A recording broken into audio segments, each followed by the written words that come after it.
Siamo arrivati adesso ad affrontare l'argomento riguardante le proporzioni e i problemi risolvibili con proporzioni.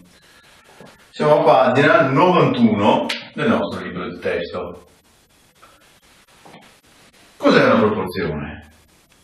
Una proporzione è un'uguaglianza tra due frazioni equivalenti. È un qualcosa, è uno strumento che abbiamo già in pugno.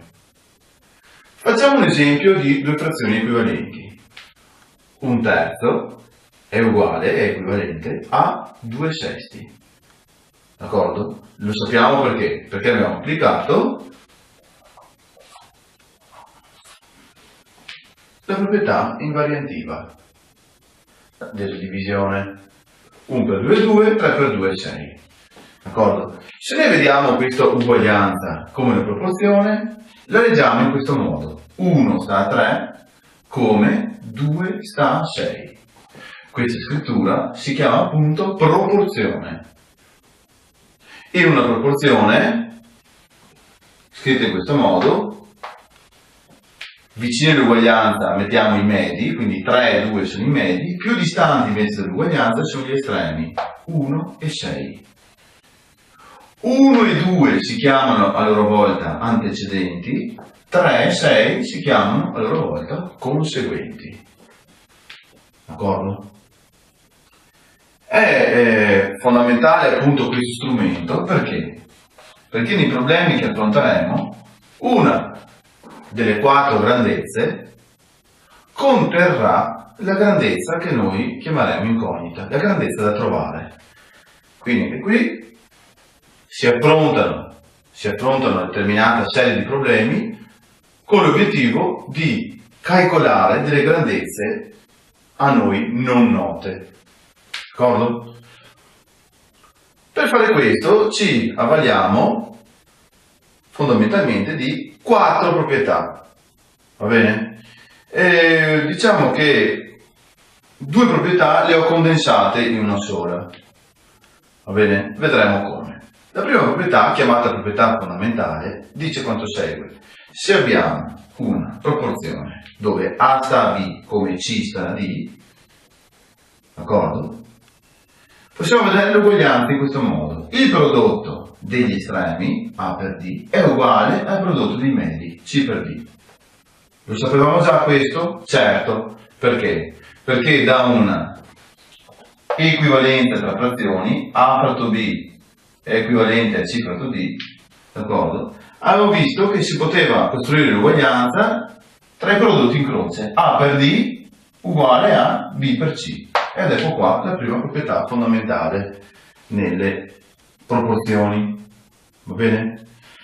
La seconda proprietà dice quanto segue. Abbiamo una proporzione A sta a B come C sta a D che scriviamo in questo modo, in forma di frazioni equivalenti, di uguaglianza tra frazioni equivalenti. Andiamo a applicare le prime leggi di monotonia. Nelle fattispecie andiamo a sommare 1 al primo e al secondo membro dell'uguaglianza. A fratto B più 1 uguale C fratto D più 1. Va bene? Sia primo che al secondo membro andiamo a ricavare il denominatore comune. Il denominatore comune, d'accordo, tra le frazioni A fratto B e la frazione 1, come al solito qui è sottinteso che ci sia scritto 1, qual è? B e 1 sono primi tra loro, B per 1 fa B e lo mettiamo come denominatore comune. Per andare a calcolare i numeratori nuovi cosa facciamo? B fratto B fa 1, per A fa ancora A, B fratto 1 fa B, per 1 B. Ecco quindi che abbiamo sistemato i numeratori al primo membro. Andiamo adesso a calcolare il denominatore comune delle frazioni al secondo membro. D per 1, perché D e 1 sono primi tra loro, D per 1 fa D, sistemiamo adesso i numeratori, D fratto D 1 per C, C, D fratto 1 fa D, per 1 D. Ecco quindi ricavata la famosa proprietà del comporre. A più B sta a B come C più D sta a D. Questa proprietà è molto simile alla proprietà dello scomporre. D'accordo? Come ricaviamo le proprietà dello scomporre? Semplicemente al posto di sommare 1, in questa piccola dimostrazione, andiamo a sottrarre 1, sia di qua che di qua. Cosa ricaviamo? Ricaviamo che al posto di A più B avremo A meno B al numeratore e al posto di C più D avremo C meno D al denominatore. La proprietà dello scomporre quindi si presenterà come A meno B sta a B, come C meno D sta a D. Il comporre quindi ha il segno più, lo scomporre ha quindi il segno meno. Vi ricordo che se avessimo avuto la proporzione con B e A e D e C invertiti, quindi B sta ad A come D sta a C, avremmo trovato A al denominatore, quindi qua, va bene, come conseguente, e C come conseguente a destra dell'uguale. D'accordo? Ecco quindi le due proprietà che sono focalizzate nel libro. Chiudiamo con altre due proprietà. La proprietà del permutare, quindi dalla proporzione A sta a B come C sta a D, se noi andiamo a permutare i medi, d'accordo? Oppure vedremo anche a permutare gli estremi, abbiamo ancora il rispetto dell'uguaglianza, quindi otteniamo una proporzione, ancora una proporzione, in questo caso A sta a C come B sta a D, va bene? Non ci sono dimostrazioni qua, lo possiamo vedere come un esempio.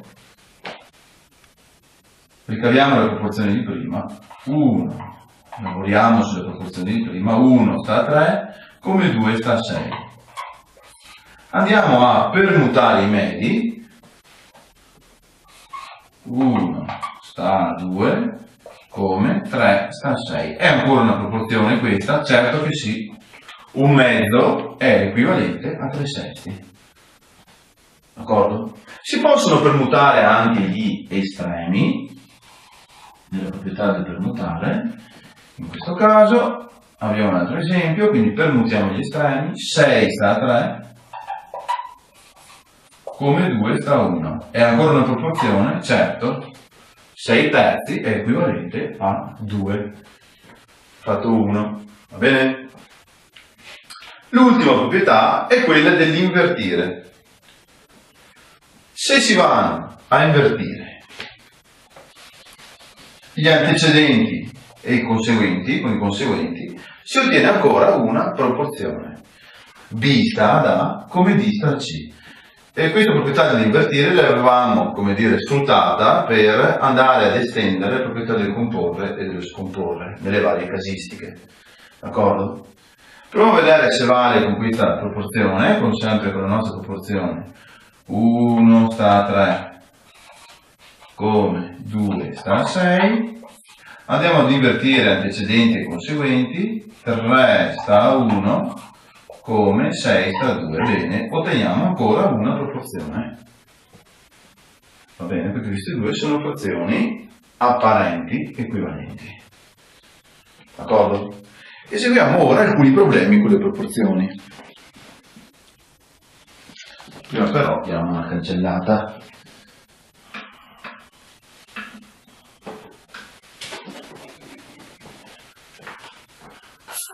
I problemi che eseguiremo sono quelli del libro a pagina 136. Va bene?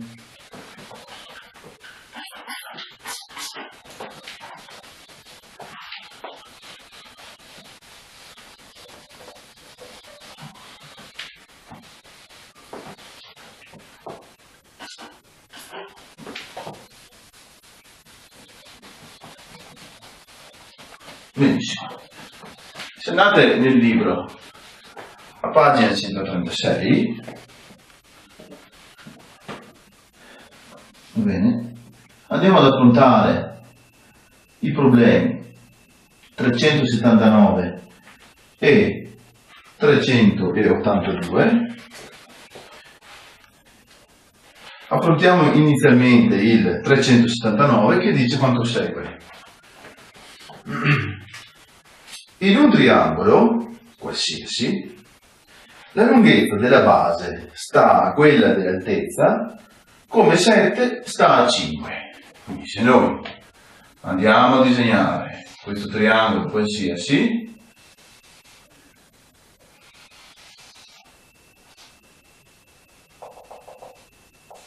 questa è l'altezza, questa è la base, il testo dice la base sta all'altezza come 7 sta a 5. D'accordo?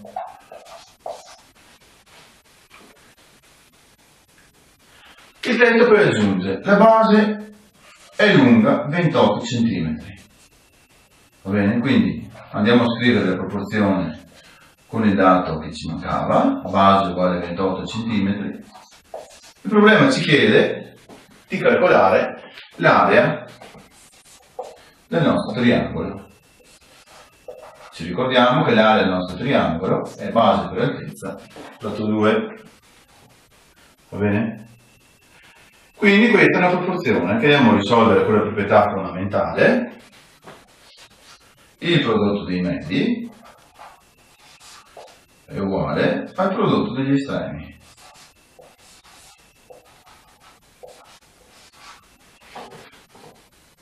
Se applichiamo quindi le leggi di monotonia, seconda legge di monotonia e poi la legge di cancellazione, cosa troviamo?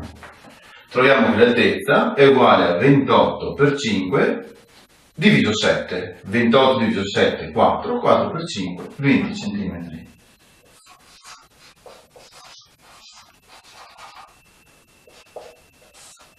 Andiamo quindi a calcolare l'area del triangolo. Va bene? 28 per 20 fratto 2. 2 con 20 semplifichiamo e troviamo 280 centimetri quadrati. D'accordo? Scriviamo qui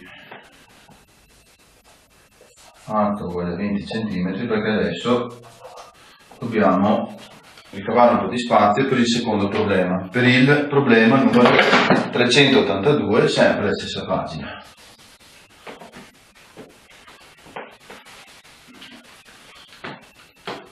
D'accordo? Cosa dice il problema numero 382?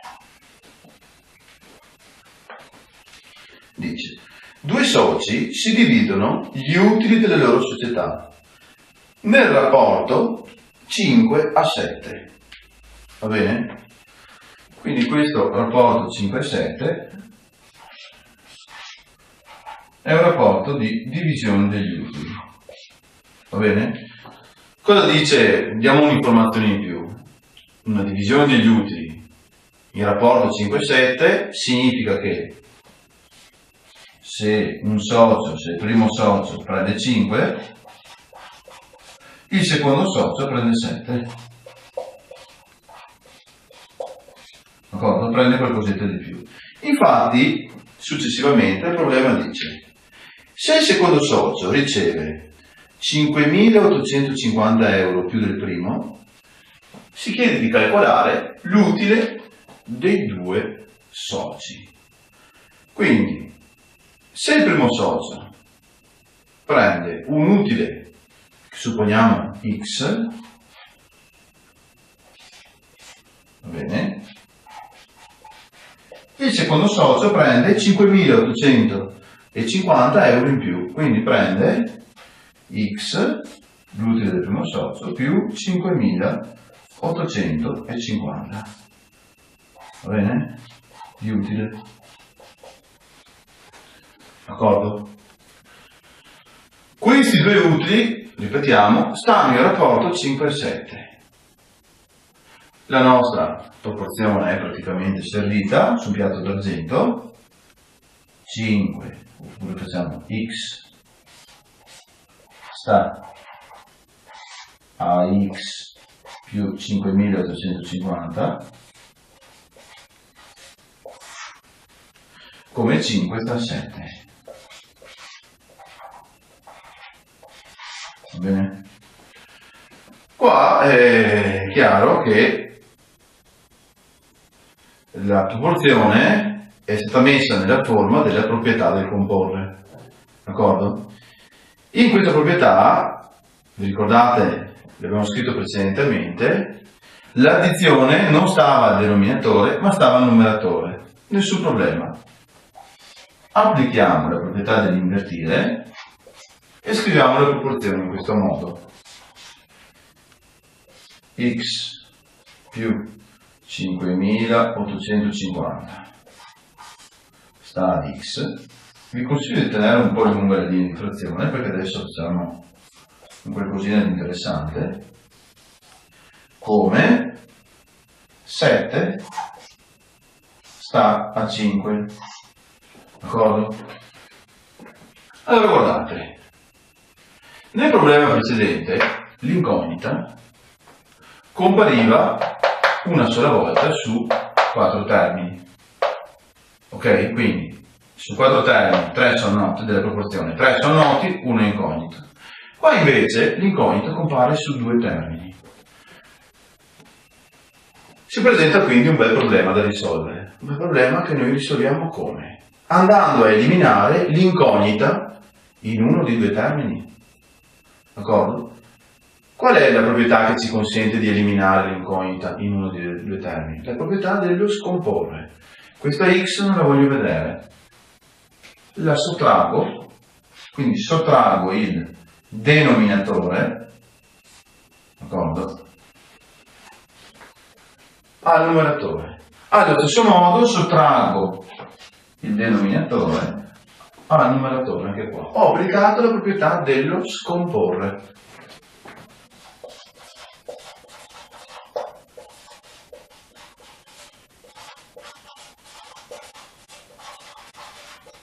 X meno x se ne vanno via, li possiamo semplificare.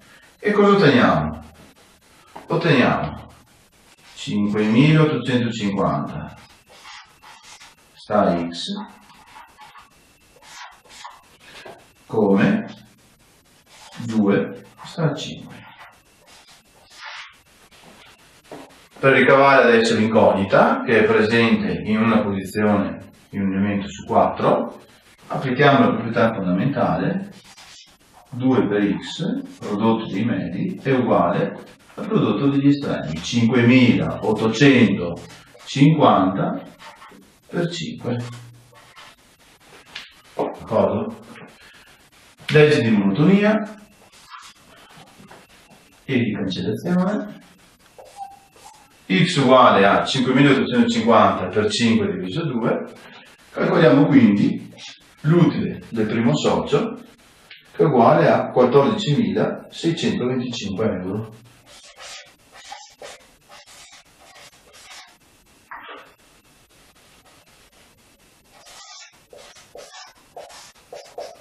L'utile del secondo socio lo si calcola andando a sommare 5.850 euro all'utile quindi del primo socio.